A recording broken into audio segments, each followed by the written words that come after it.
Okonje uthe sithatha indaba idlozi. ye-salvation or nedlozi. Yeah, salvation. Ukuthi liyini idlozi? Yes. And then bese-ke senza lo mkhuleko usenhlizweni yami mani for abantu. Yeah, ngoba vele it's currently confusing abantu.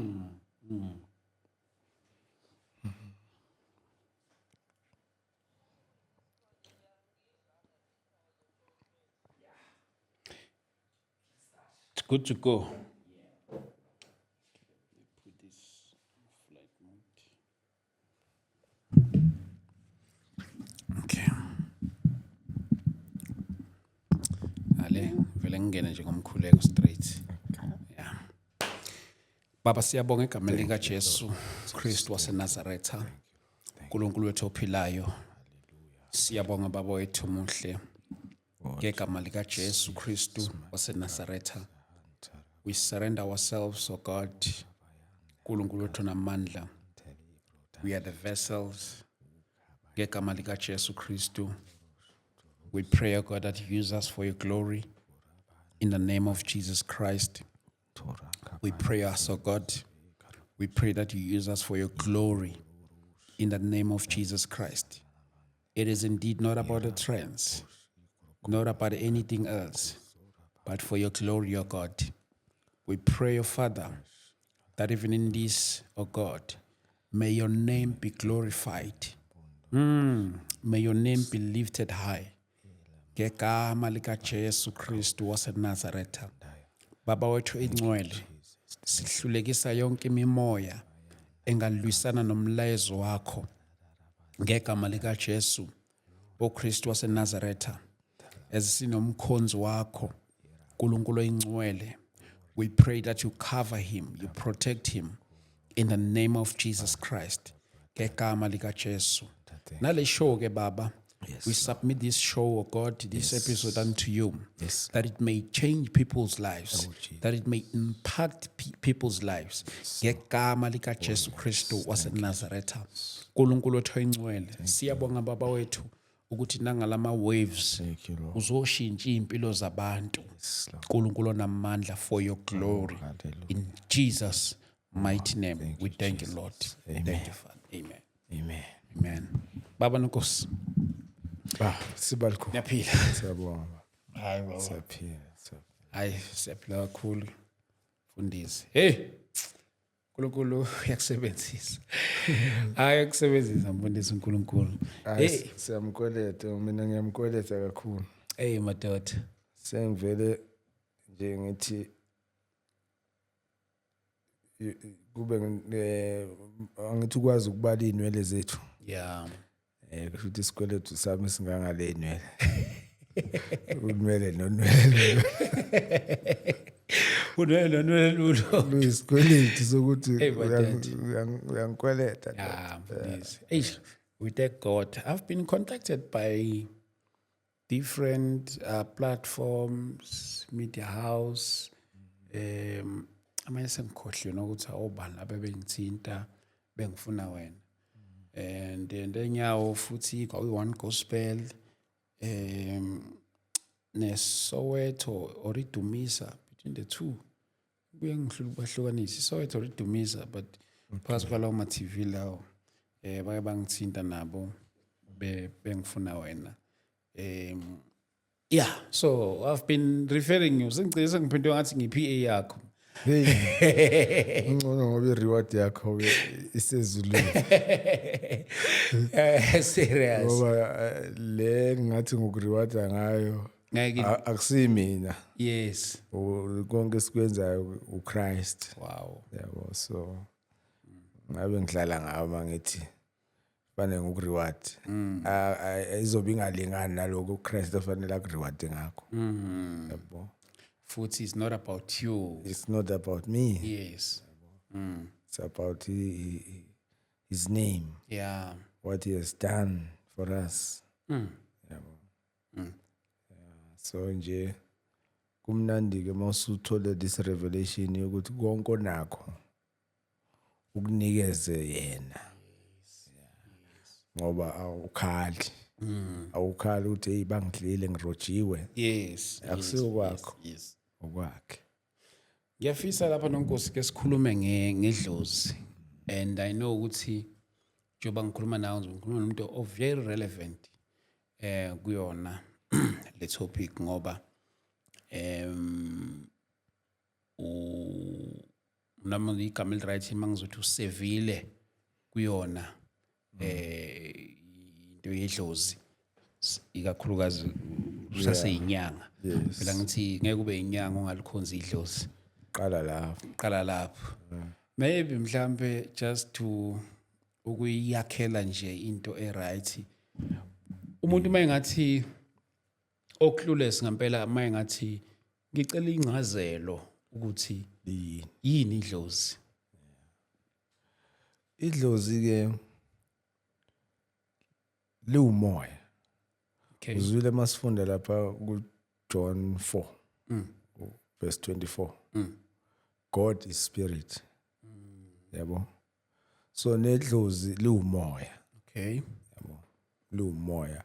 Umoya onjani ke? Umoya ofuna ukuzenza uNkulunkulu ezimpilweni zabantu. Okay. Yeah. So njengoba ngwakaXaba kanje ngiku third generation. Aba before kufike mina kule generation ka third. First, second, they worshipped lo moya ozenza uNkulunkulu wedlozi. Angithi kufanele sihambe nayo ke manje. Kusho lento appear as uNkulunkulu. Yeah. Uyafunda ku Isaiah 14 verse 12 to 14.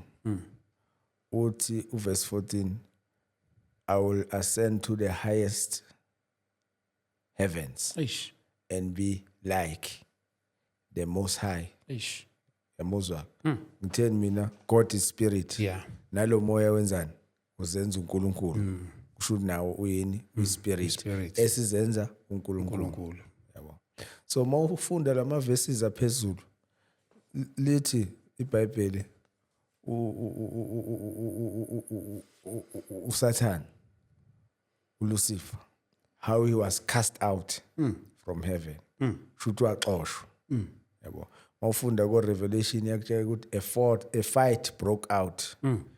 uNkulunkulu wavela wamqhatha no Michael. Michael wathi hayi actually uMichael uye wathi mnike mina.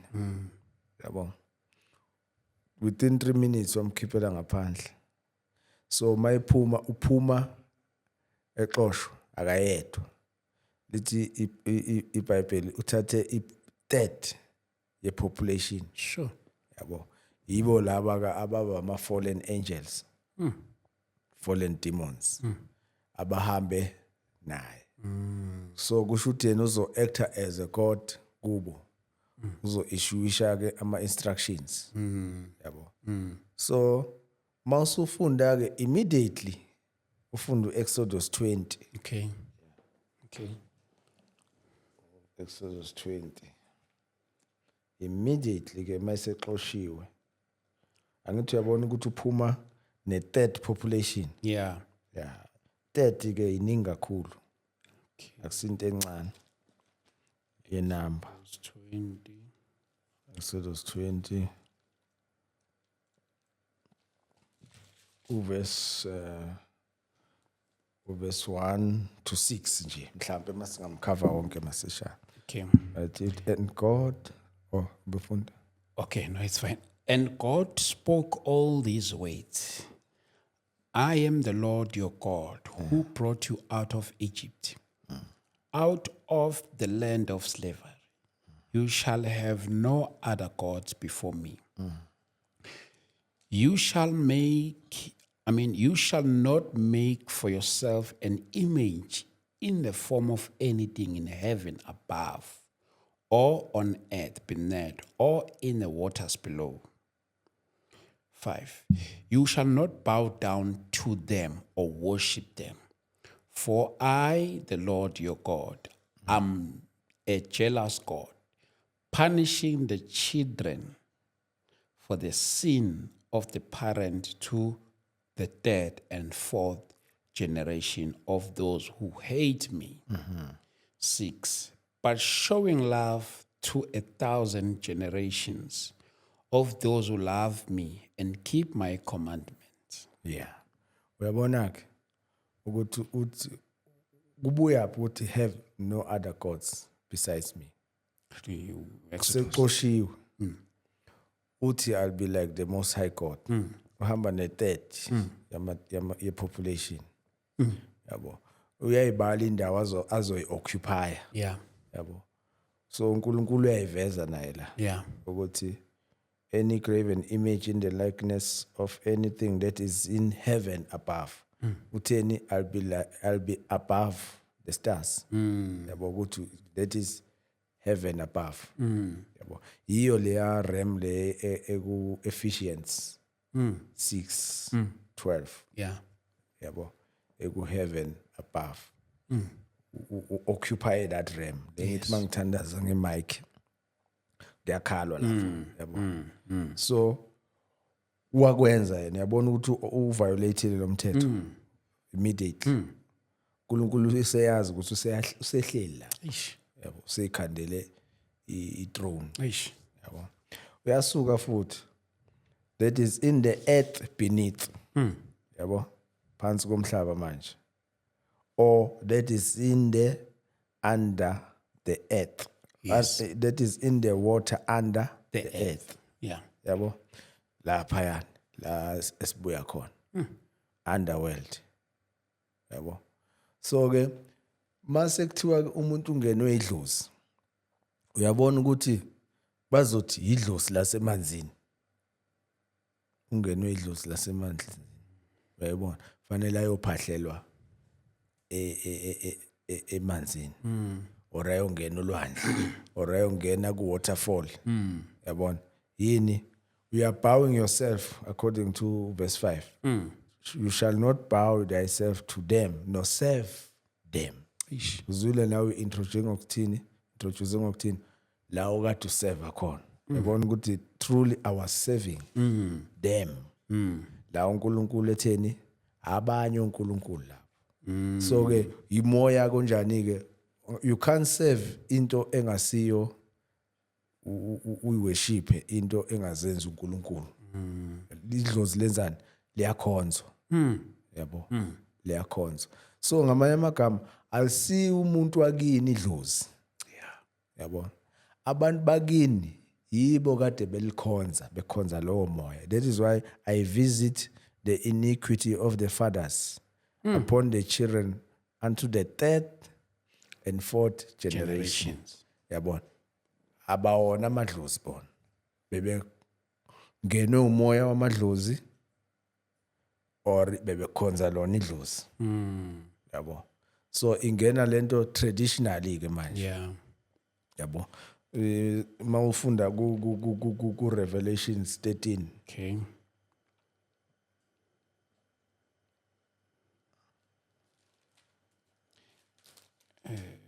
Revelations 13. Yes. Verse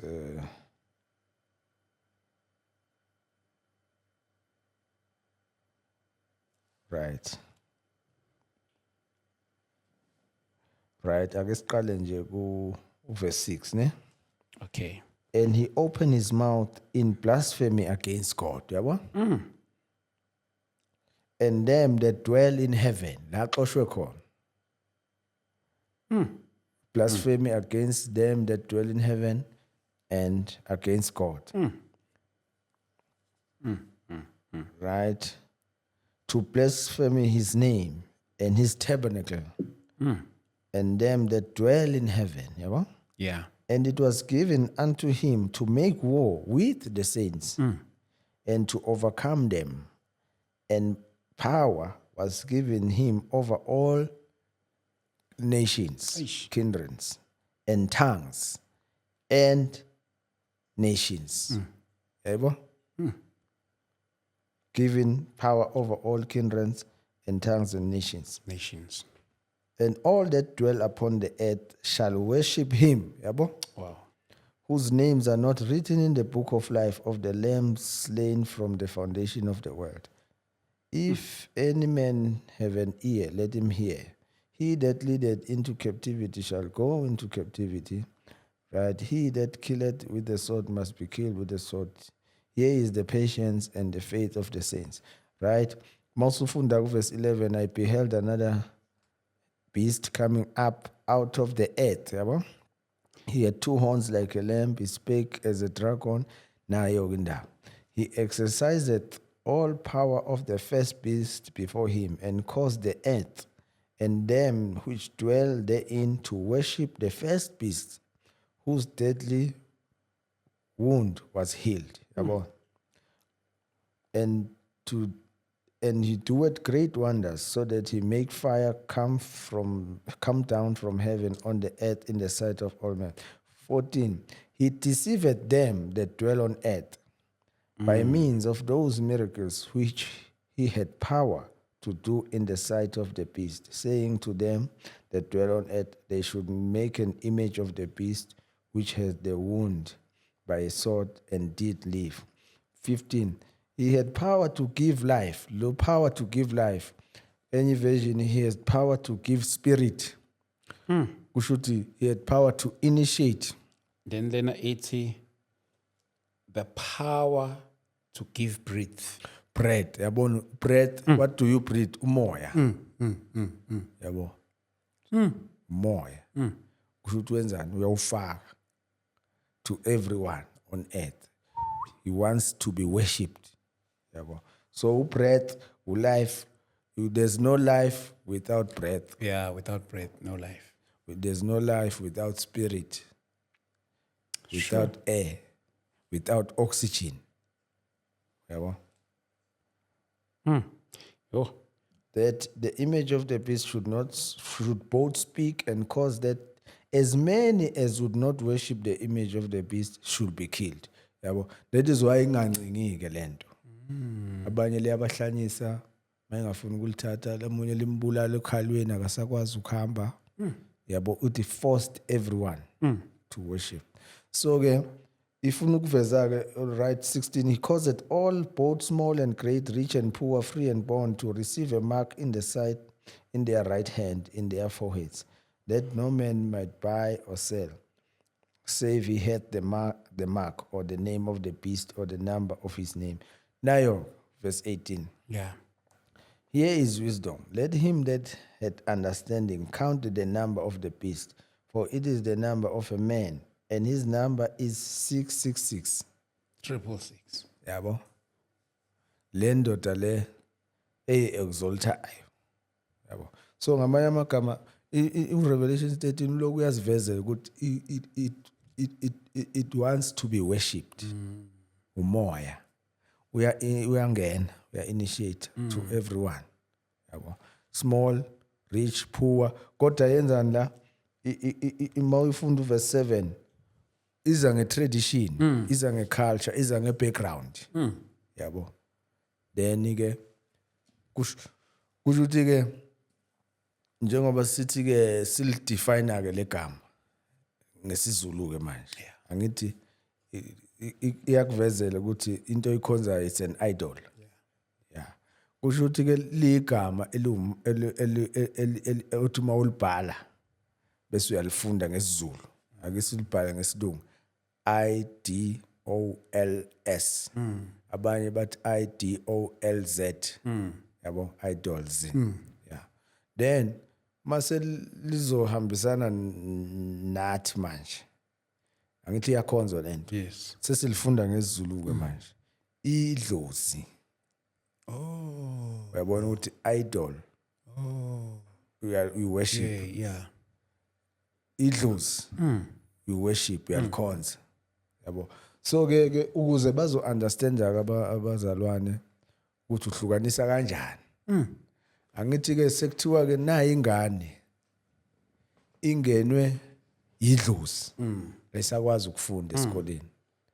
Ledlozi wayeliyeza abantu bangayabona nje. Angithi yabona ukuthi umehluko. Eish, Ingenwe yini idlozi ayisakwazi ukufunda. So ngamanye amagama lo moya angithi wakhumbula sithe umoya ozenza uNkulunkulu. Kushuthi ngesikhathi uNkulunkulu ebala the generations, third and fourth generation abangahambanga ngokwentando yakhe. Bebengenwe ilo moya le breath kade simchaza ngalo ku-Revelation 1 wedlozi ukuthi fanele balikhonza. Angithi it forces everyone to worship. Yabo.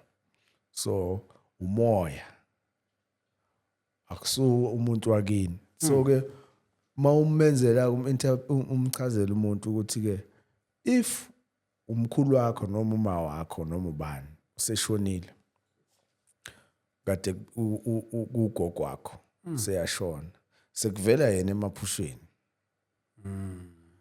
sekuthiwa uye oyidlozi elikungenayo ungenwe idlozi kagogo wakho yizwa ke manje abasafuna ukuchazela kahle yes sebethi ungene idlozi likagogo wakho kodwa ilalelisise kahle leyo nto isho ukuthi ungenwe idlozi elaliphila kugogo wakho elalisebenza kugogo wakho because umoya lo mawufa umzimba kagogo encwatsha ugogo umoya uyaphuma lisilokhu yarekhera man ithi ngizongena kubani ke manje uyabona ukuthi akusiyeke umuntu wakini umoya kade uhleli usebenza ebantwini bakini ingakho bathi unesiphiwo sedlozi yabo umoya yabo right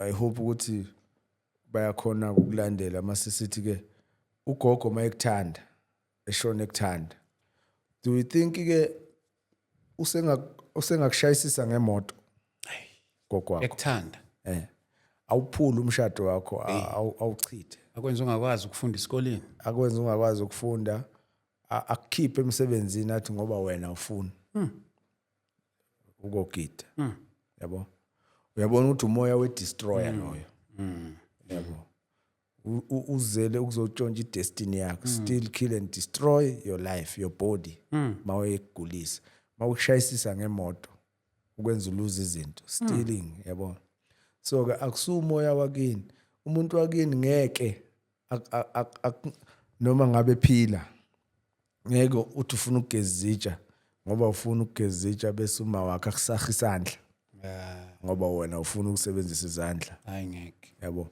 umuntu wakini kukudalwe uNkulunkulu ukuthi uzalwe kule bloodline i-bloodline ama ancestors so kunomehluko phakathi kwe-ancestor nedlozi abantu baphambanisa i-ancestor u-ancestor umuntu ozalwe kini wakini asiye ku Matthew chapter 1 that's why even the Bible abo Abraham baveza as our ancestor Matthew chapter 1 these are the ancestors of Jesus Christ yabo elezulu ithi nalo uzalo luka Jesu yabo these are the ancestors uzalo awuyikhetheli ukuthi uzalwe kuphi uNkulunkulu uzalo uthi uzozalwa la yabo wena ugeneration kabani so umuntu mayithi God of our ancestor akekho wrong mayithini God of our ancestors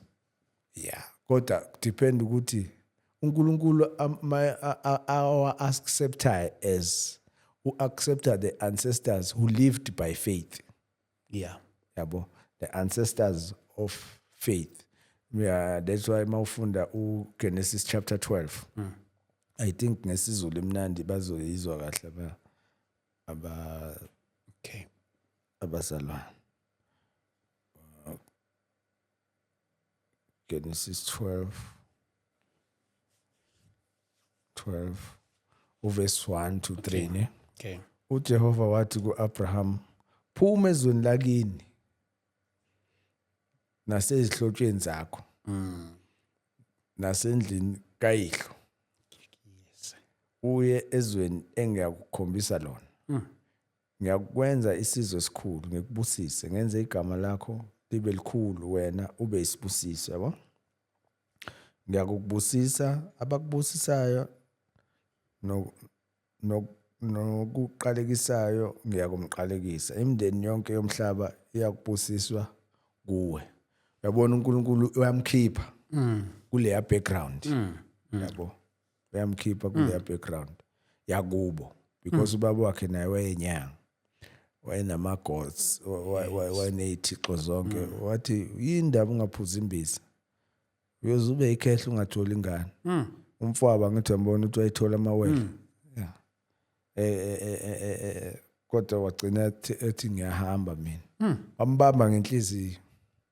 That's why abantu mawusindisiwe efemelini bengasindiswanga bathi soke sibone ukuthi lensindiso yakho izokubekaphi. Hlezi ukwayekatiki. So ke ukuthi uyaphuma. Yeah. Yabo. So the same thing eyashiwo baba kaAbraham. Umbone nini lo nkulunkulu wakho? Unjani? Yabo. Ubani lo nkulunkulu ozothamba la ekhaya?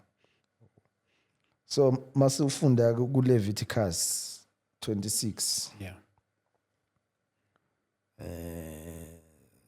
Leviticus 26.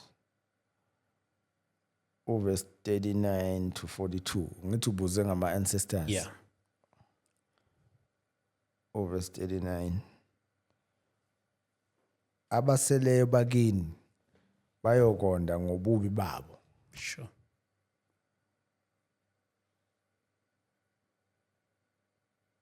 Emazweni ezitha okay athi ngiphinda abaseleyo bakini bayokonda ngobubi babo emazweni ezitha zeni nangobubi bawoyise bayokonda kanye nabo.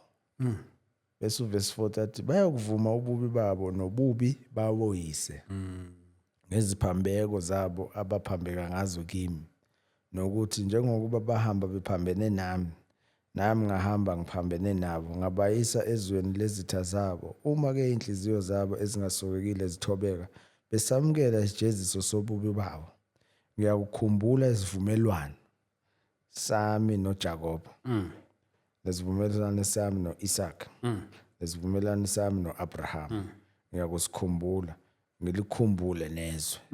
Yabo. So uyabona uNkulunkulu uAbraham umbizele ezweni elisha.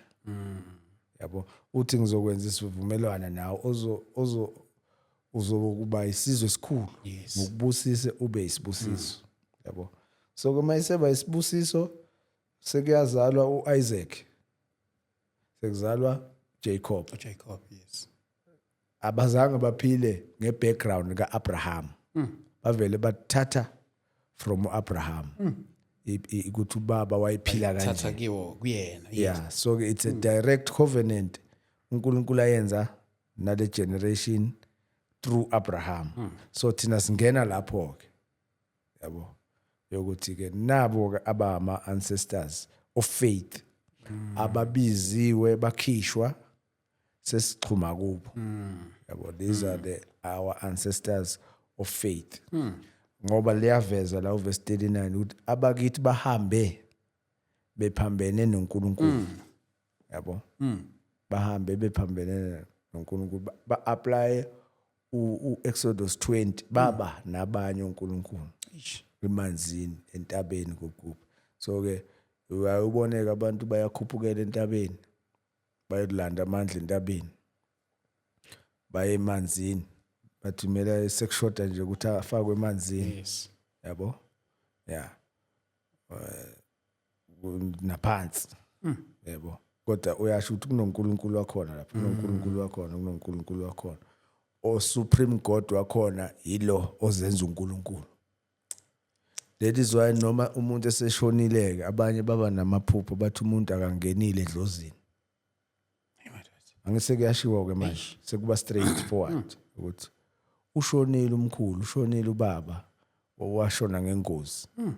Kuthiwa akangenile edlozini fanele kuvalwe inxeba mhlawumbe washona elimele fanele agezwe inxeba angene 7 years engangenile. Ubani koshaya umthetho lapha yana?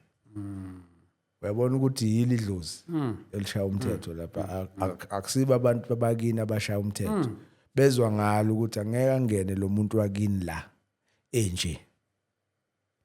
Uyabona mahluko? Yeah, angeke angene la enje. So ukuthi uma wakhe washona kudala ugogo wakhe kade bekuyiba bamkhulisa bemgqokisa ijezi benzani abanasi yokuthi hayi mthethelela angene lithini idlozi tshelani laba abaphilayo. benze 1 2 3 so that le izoqhubeka lesono les generational ukuthi senzele umuntu ongasekho senze isono sambe bahambe bephambene noNkulunkulu sathane ufaka itrap yokuthi siqhubeke siyenze ngoba manje sicabanga lo ogodolayo yes uyabo kodwa umuntu wena ongamazi kukwakho alimala estradini uyopha imoto ipakile la ejardini awumazi nokumazi uvula igate umfaka emotweni umphuthumisa ngithi awuthi akangeni la enenxeba uyayibona indaba yokuthi i-deception is deceived that's why uJesu uthi your traditions they make the word of God of none effect just the word of God because uzothi wena usiko lami luthi usiko lakithi luthi kanti lolo siko luphambene noNkulunkulu yabo khona kwabuza umbuzo othi kwenziwa yini ngihlala emazweni ngiyasebenza bese ngiyekhaya maybe njengo December so I think should wayibuzeni should ayenzakalile wasefika ekhaya wenza itiye yabona into ukuthi kuthiwa itiye yes like umsebenzi wenza umsebenzi mayisenza umsebenzi mayiqeda nje ukwenza umsebenzi kujatshule mayibuyele emuva umsebenzi uvela uphele lo ke manje wakamlungu yeah ngapho benza umsebenzi ukubonga umsebenzi awuthole eGoli yeah awenze kujatshulwe kubongwe edlozini yonke lento mayisebuyele emuva umsebenzi uvela uphele wakwayizwa lento kuthiwa idlozi lesithutha kuyashiwa ngithi bathi kanti wena wazini ukuthi idlozi lesithutha babizwa ngezithutha yabo so ke mabebizwa ngezithutha yazi ukuphazamisa sengikhumbula ngengoma ethi abakithi abangasekho kuthiwa abayizithutha yeah singiyakuvumela yeah so ke wena usokwenza iexample yawo lo msebenzi lo muntu njengoba esezokwenza umsebenzi ebuye ezokwenza umsebenzi angithi uzobonga yeah useyasebenza eGoli lo muntu okade consulta kuye wamtshela ukuthi wena utholile umsebenzi yazi ukuthi azange ulibonge ledlozi lakhe elikunikele lo msebenzi futhi uvele wahamba ekhaya ungashongo ukuthi ukuphi azange ubike emsamo ukuthi usuyahamba uyeGoli uthola umsebenzi nayo ke logic la ithi umbuzo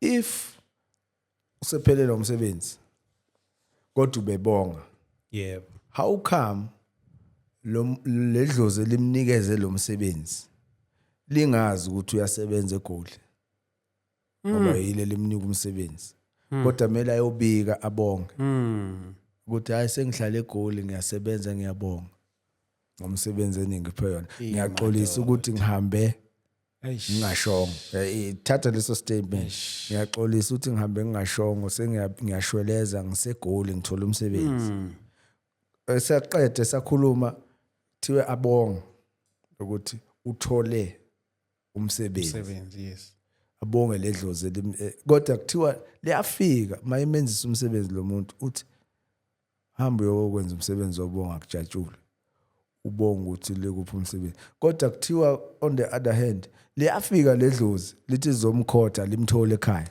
madoda likwatile kodwa yilo futhi elimupha umsebenzi njani manje angithi kuthiwa yini yithutha so kubani isithutha esikhulu ngoba uwe o trust isithutha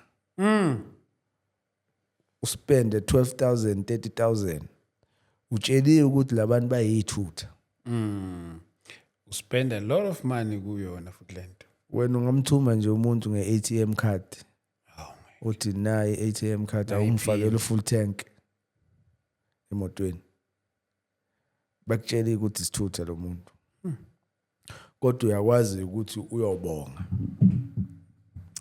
utsheliwe so ke kusho ukuthi uNkulunkulu ke ngaleso sikhathi makuphela lo msebenzi ufaka a wake up call kulo muntu ukuthi awukucabange kahle umbikela kanjani umuntu uxolise kuye ukuthi akasakuthola ikhaya usegoli uthola umsebenzi egoli kodwa uye lo muntu okuphe lo msebenzi madoda bonga ukuthi ukuphi umsebenzi sasenje lapho uyabona ukuthi ke it's a mind game ye deception ehamba a very long way mawubuza hayi phela nathi asazi yes phela labantu kade bashona yes angithi enye into ayidocumentwanga lento yebo yabo mina mhlamba azange ngishare la ukuthi ukubhodla kimi kwaphela kanjani kuphela ngendlela eziwu 2 yeah es2 naye okay it's even scriptural okay interesting ukuthi kuphele kanjani uGenesis 18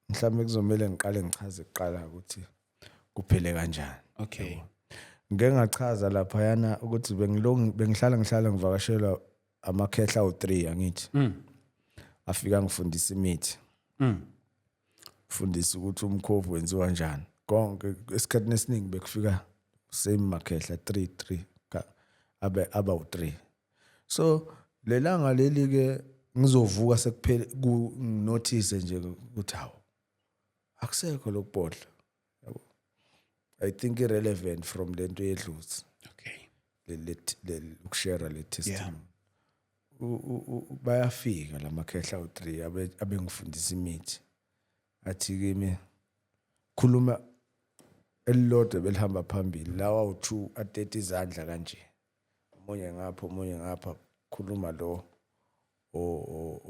ohamba phambili uvula ishirt nje kancane la uthi kimi uqala nje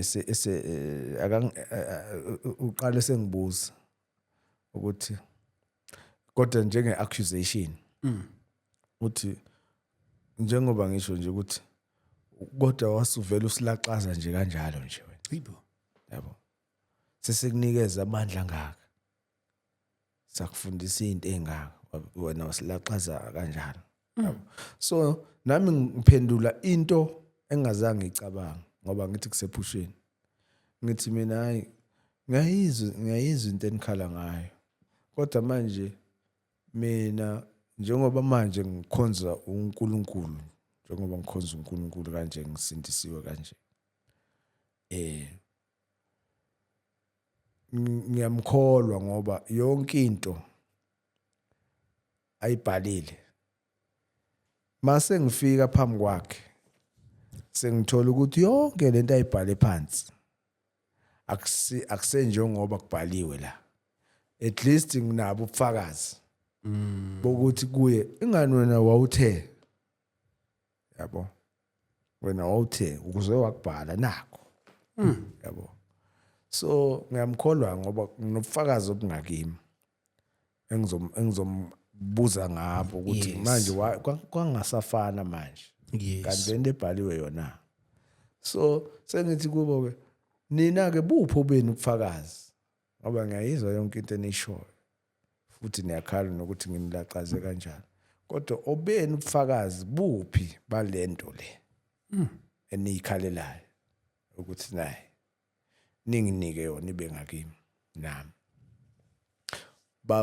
kwaba ne moment of silence babhekana emehlweni kanje yabona abantu mabebhekana ubona ukuthi bayakhuluma ngamehlo oyi1 wavele wajika wahamba nalo wes2 walandela nalo wes3 yabona ukuthi seseledwa watete izandla wahamba yabo ngaphaphama yabo mangiphaphama hawo iphupho but I've noticed ukuthi from that day yabo ngoba kwaku 2011 sindiswe ngo2007 kwagcina ngalelo langa ukunotice ukuthi hayi kuphelele ukubhodla so ke kufakazela ke manje ukuthi yonke lento ekuthiwa siyenze edlozi it's not documented yabo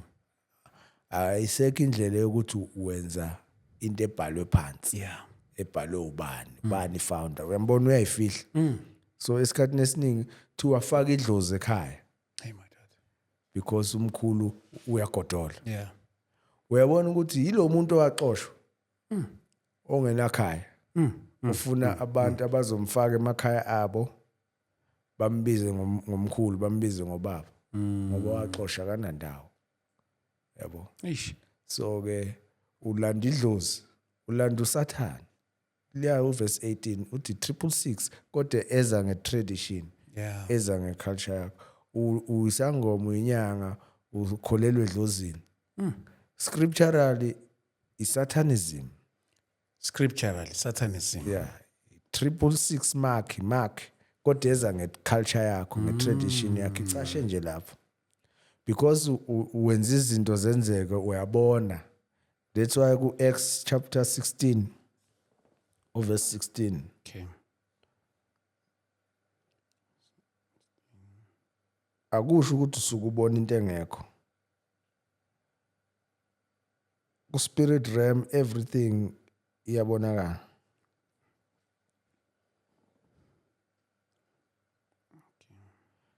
Izenzo 16 verse 16 to 18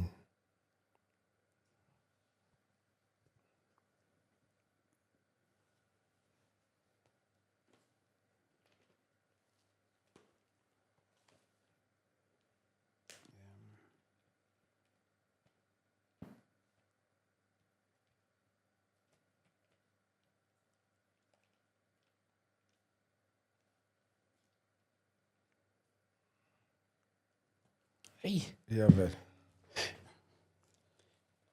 chapter 16 okay I think uzofunda ngesizulu Acts 16 verse 16 to 18 nayo uthi verse 16 16. yes 16 to 18 verse 16 uthi kwathi siya endaweni yokukhuleka kwahlangana nathi intombazana enomoya wobungoma eyayitholela abaniniyo inzuzo enkulu ngokubhula yabona ukuthi umoya leyinomoya wobungoma enomoya wedlozi eyitholela abaniniyo inzuzo enkulu ngokubhula kusho ukuthi yayishaya umhlahlo inabalosi verse 17 yona yamlandela uPaula nathi yamemeza yathi laba bantu bayingceku zikaNkuluNkulu ophezukonke Hey my dad. ememezela kini indlela yani yensindiso yakwenza lokho izinsuku eziningi kepha uPaula esecasukile waphenduka wathi kumoya ngiyakuyala egameni kaJesu Kristu kuba uphume kuyo wayesephuma ngaleso sikhathi wayiqamba amanga yini lo moya Wayikhuluma iqinile. esho ukuthi uPaul ushumayela insindiso uthunywe uNkulunkulu bizwe uNkulunkulu uyabo so abantu ke banokuthi ke hayi kuzokwenza njani akawusebenzise lo moya ngoba uyaveza ukuthi efrijini khona uanyanise wodwa yabo iyaveza ukuthi imoto itshontshe ubani akusi Holy Spirit ebonayo umoya wobungoma umoya wedlozi so uyaxosheka Hey my dad. that is why siba ne deliverance ngoba in the name of Jesus mawuthi phuma moya uyaphuma bese ukhansela leya covenant yalaba yakade bewufaka la ekhaya mabe manokuthi umuntu mayizalwa to ukuthi kwesinye isikhathi uyangena lo moya ngalento yokulahla inkaba angithi abanye bayiphonsa emanzini abanye bayigubhela angithi uyabona utheni ningabi nabanye uNkulunkulu Ngaphandle kwami. abanye bayilahla esigangeni yabo territorial spirits they grab them manje that is why abanye uzothola ukuthi angazi noma ngisho yini lento kodwa Yesh. into etrendayo abantu bawu-idolize lo moya bawu-accept mayethi ungenwe idlozi lathi malikhuluma ledlozi lathi liwusikhotheni yabona uyabona ukuthi it's a territorial spirit umoya wasesigangeni wasesikhotheni yabo bese kuba khona lo munye naye owaziwayo ukuthi ugogo bani maweni umoya wakuphi loyo shuthi phela le kuphi emaweni yabo emadwaleni eindongeni emakhaya thina sithi far from home yeah lapha la kunama waterfall emaweni yes yabo umoya walapho la uthe uNkulunkulu ningabi nabanye uNkulunkulu so kuyawuthatha lo moya wasemaweni ke uzongena enganeni yabo it's not from heaven yabo wasemaweni ungena kuwe owasesikhotheni esigangeni ungena kuwe so uyal accommodate lelo gama uyibiza ngento yasesikhotheni so ngoba kunegama elithi gogo sewuthi igama lakho lidlozi udlozi ongayena ugogo wakho omoya o rooming spirit sasesikhotheni rooming spirit sasemadwaleni emaweni yabo so fanele bayenze le repentance bawulahle lo moya awukwazi ukuphila nento engasiya kini yasesigangeni true awukwazi ukuphila nento engasiya kini yasemaweni yabo uyivumela ukuthi ayisebenze emzimbeni wakho because Ezekiel 18 okay uNkulunkulu uyayifuna imphefumulo yakhe thina siyidayisayo yabo Ezekiel 18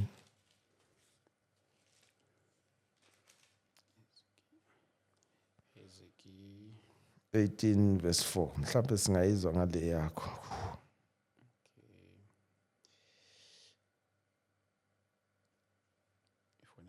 really jam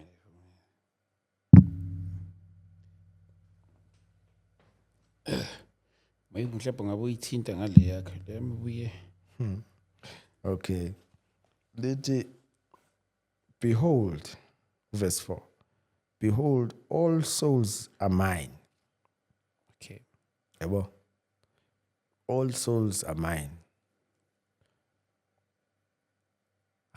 akusika isoul yakho akusika gogo wakho akusika mkhulu wakho akusiye ledlozi ocabanga ukuthi ugogo wakho wena uyithathayo udayise ngayo uthi all souls are mine yabo all souls are mine so senze iphutha elikhulu awuzange uthenge ngalutho uthole lo moya usukuwe usuyaphefumula usuwenza ama decisions unikela umoya wasesigangeni wasesikhotheni wasemadwaleni wasemaweni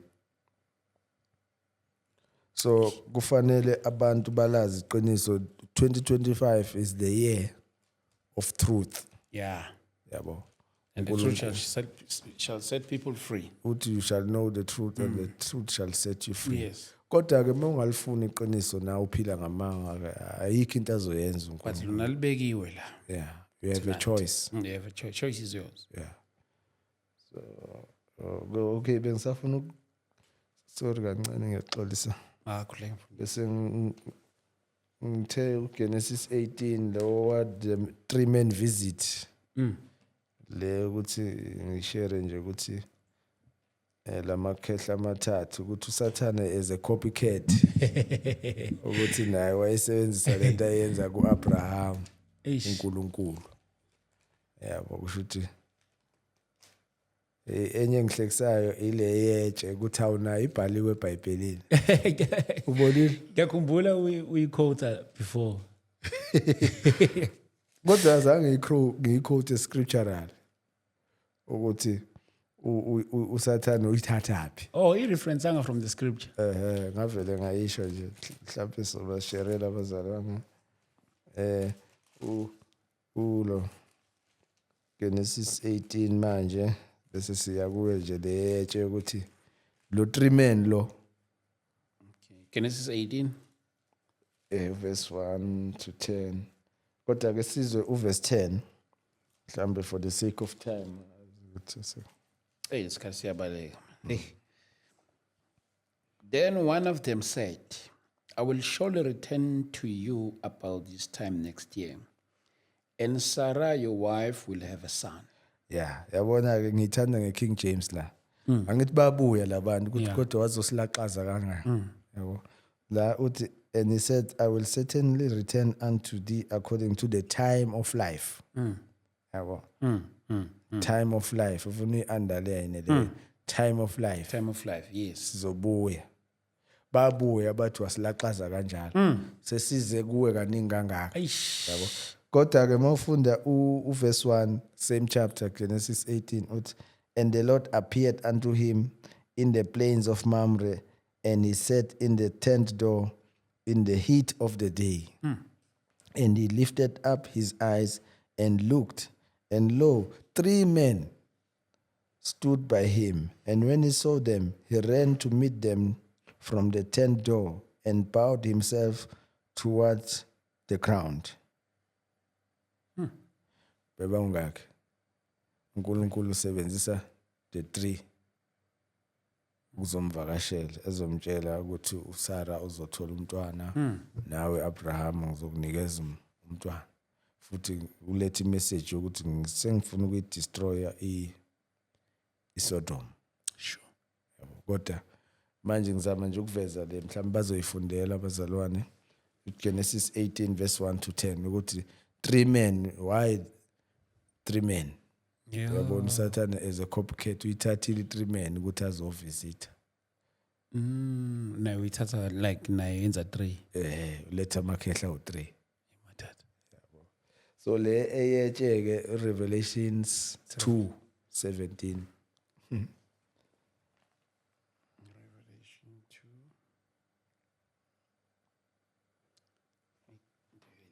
oh thank you Jesus 2:17. Whoever has ears, let them hear what the Spirit says to the churches. To the one who is victorious, I will give some of the hidden manna. I will also give that person a white stone with a new name written on it, known only to the one who receives it. ngithi nami benginika bathi ungabonisi umuntu Fihlo yakho. uyabona ukuthi is a copycat What else? ke uletha uJesu wethu ngizokunika a white stone yena uletha leli Yena uletha vibrator leli. elishayinayo so uthi ungalibonisi umuntu My dad. yabo Nonkosi. hayi Siyabonga kakhulu mfowethu. Siyabonga kakhulu man of God. uNkulunkulu samdumisa ngawe.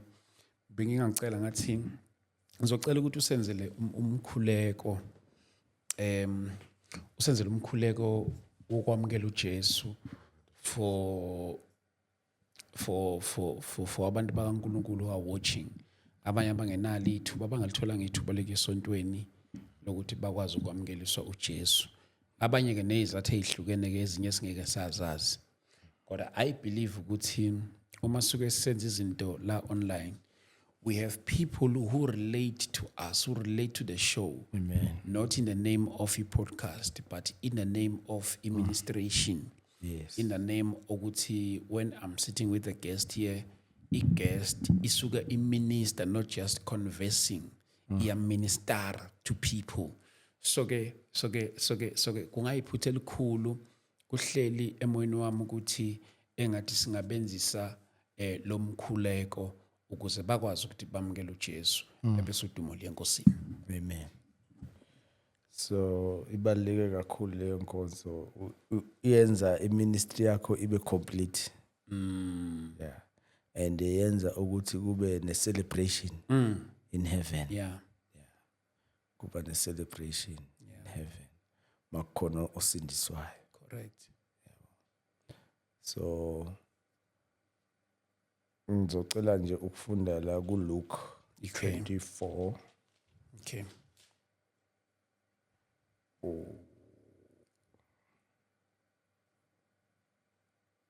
verse 47 and 48. Okay.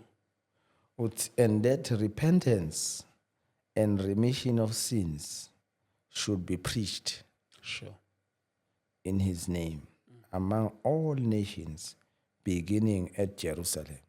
So hayi ukuthi indaba yama-Israelite, hayi ukuthi into yale eJerusalem. It must be preached among all nations. Yabo, fanele ifinyelele even nakithi. And you are witnesses of these things. That is why ethi kimi umsebenzi wakho sewukutshela abantu ngami kulolu suku lesikhombisa. So verse 47 my opening verse and that repentance and remission of sins should be preached. Yabo, repentance and remission of sins. So abantu ke uNkulunkulu wangirevealela this thing 2015. Yeah, repentance. Because most of us were suffering from generational sins. Yeah. Generational sins. That is why omunye umuntu uthola ukuthi usindisiwe kodwa usabhodla. Usaphupho efaka ubuhlalo. Yabo. Kanti there's a covenant embindayo legally. Yabo. Isamclaima, yam-accuse. Accuser nensindiso yakhe. So ke mawufunda uLeviticus 26 uverse 40 uthi thina simelwe ukuthi sivume izono ezenziwa yilabo khokho bethu abahamba bephambene noNkulunkulu bengenzanga. So ke yabona ukuthi ngesikhathi behamba bephambene noNkulunkulu kuba ne-generational curse esi-inheritayo. That's why law enforcer lento ukuthi vele kune-curse nizoyenza le ntando yami. Yabo. So i-prayer of salvation ke uNkulunkulu ngirevelele ukuthi amasiyenza fanele siqale sivume lobubi obuhambe benziwa yilabo abaphile before thina. Because kusenza ukuthi siloku siclaimeka. Hold that back. Yeah. Lokuhamba kwabo bephambene noNkulunkulu. So mawufunda u1 John chapter 1 verse 8 to 10. Uthi uNkulunkulu uthembekile. Yeah. Uma sivuma. So yabo. So ubese athethelela konke ukungalungi. Isho njalo iBhayibheli lithi abese sithethelela kukho konke ukungalungi ngoba sesivumile. Yabo. So ke ingakho uyasigayida uLeviticus uthi we are the ones to do it. So mase sikhuleka ke ngizocela ke abasebenzisa lethuba lokuthi bamukele uJesu ku break when this generational curse ebaphesiwayo. Yabo. Yonke into illegal ihamba ngokwelaw. Yabo. There's a law in the spirit. So yiyo ngakho uSathane esebenzisa the ignorance. Sebenzisa lo mthetho lo. So ke sizo iprayer ke izo incorporate naloko. Okay. Ngazi noma sesingakhuleka. Singakhuleka mfundisi. Uthe uzobamela wena. Yeah. Right. So that bazoza ukuthi uthini. Yes.